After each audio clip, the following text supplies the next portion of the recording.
Dans le cadre de la fiche diagnostic et de l'étude de faisabilité autour de la luzerne, on travaille avec la luzerne déshydratée de Vallée des Prairies pour la microniser en deux textures différentes. L'une pour essayer de trouver une bonne texture pour intégrer dans les burgers, et notamment dans le burger de la vallée, et éventuellement de microniser une farine de luzerne entre 18 et 22% de protéines à intégrer dans des mélanges, dans des mix ou bien dans des barres protéinées.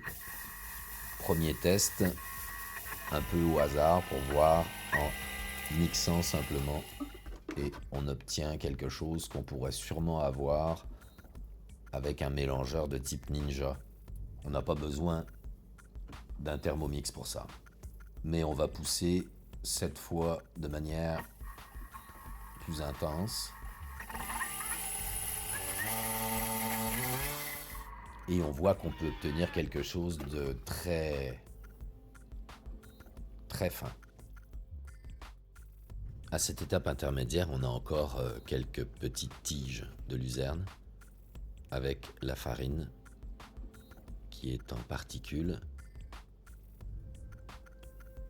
fines et les graines sont concassées. On voit encore un peu de fibres.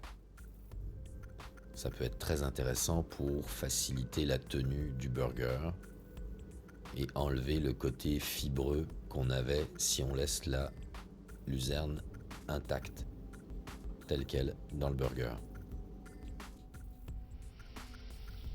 Sous forme de farine, c'est aussi très intéressant. Ce que j'ai pas dit tout à l'heure, c'est qu'en ouvrant le sac, il y avait une odeur absolument incroyable de luzerne et de verdure. Et le goût et la saveur sont incroyables. Alors là, on va aller à 20 secondes et au maximum de la puissance du Thermomix pour obtenir une farine très fine, micronisée. On le voit d'ailleurs, elle est très volatile. Il y en a partout sur le couvercle.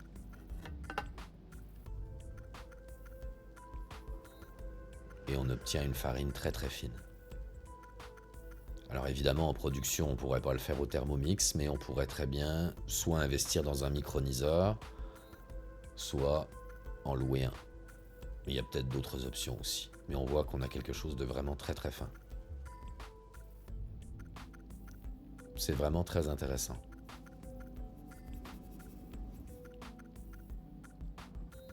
Voilà la farine de luzerne.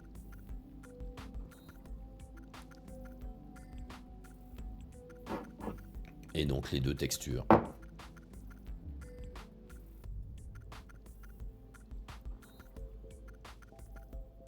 Il ne reste plus qu'à calculer les prix de revient, parce qu'on parle d'un 93 à 94% de perte à la déshydratation.